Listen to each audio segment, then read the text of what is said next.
All right, welcome back to the second weekly CHSN Bears Mailbag, where we take your questions on Twitter, we put them up on here, and we answer them all. So we got 4 questions for you today, and the first one is a good one. Why did Thomas Brown have so much more success than Shane Waldron as an offensive coordinator? It's a good question. Everybody's wondering. The offense seemed smoother. Caleb seemed better, more decisive. And I want to start with the running game. He put the ball in Caleb Williams' hands more often. They ran 8 zone read plays. They haven't been running any zone read. He gave Caleb more runs.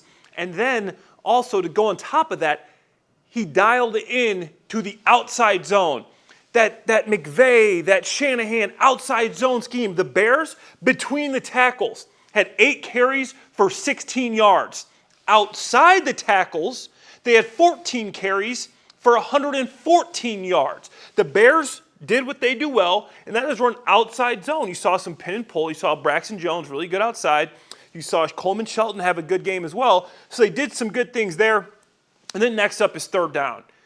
Thomas Brown did a great job on third down. The Bears went 9-16. That's because they were in better third down situations. And they had also a thing that I noticed. They had a smaller menu. Shane Waldron was carrying around that Denny's menu, that big menu, the buffet style. Thomas Brown had an index card. He had a short menu of plays that they did really well, and he did a good job of getting the ball out quick. And then after that, letting Caleb also work off the longer passes and do some things situationally to use his ability.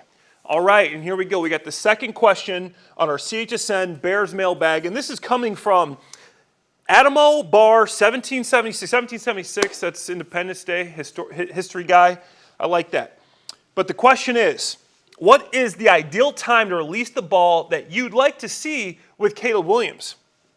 It's a good question because you hear so much about this guy's playmaking ability. He can extend plays, but then you hear, we got to get the ball to this guy's hands. So what is the right answer? And the answer to that is there isn't any perfect right answer, but Thomas Brown. One of the things I heard from him that got me really excited about him as an offensive coordinator in his first press conference, what did he say? And this is paraphrasing, but he said one of the most important things to do is to teach Caleb Williams how to get the ball out of his hands as quickly as possible on certain concepts.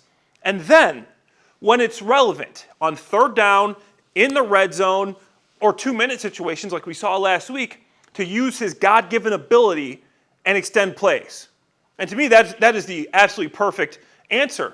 When you're doing quick game, when you're early in the get the ball out quick.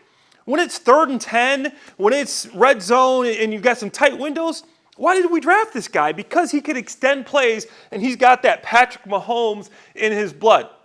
So Thomas Brown showed that he knows how to marry the quick game with the extend. Let's be Superman for a play here. When it's 3rd and 19 and the 2-minute drill and you got to get a first down. When it's 4th and 3, you need a back shoulder, you need to extend a play.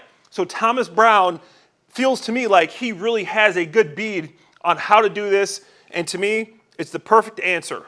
Some concepts quick, some concepts go use your God-given ability. All right, and our final mailbag question of the day comes from Cynthia Diaz-0. Did the Packers really think they were going to block the kick like Matt LaFleur said? And what she's referring to is Matt LaFleur after the game in the press conference said, yeah, we saw something in the trajectory of the kicks that we were really going to block a field goal. We told him that today, and the special teams coach, everybody saw it.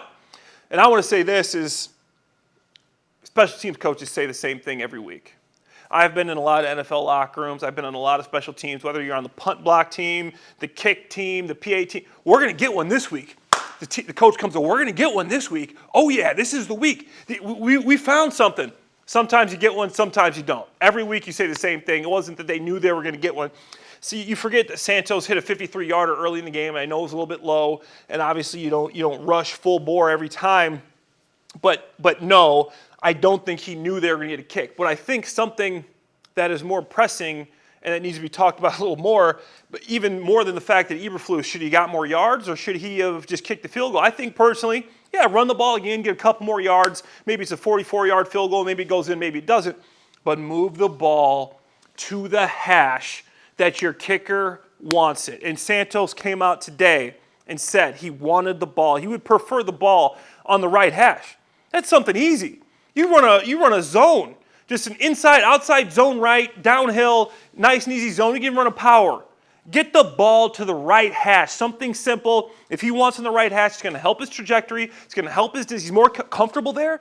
You have no excuse for that. Don't tell me you're going to fumble. Don't tell me you're afraid of a false start. You play to win. You don't play not to lose. You have to get the ball to the right hash. And to answer your question, I'm going off a little tangent here, but to answer this question, no, LaFleur did not know for certain, or more than he probably does any other week, that he was going to get a field goal, block a field goal to win the game.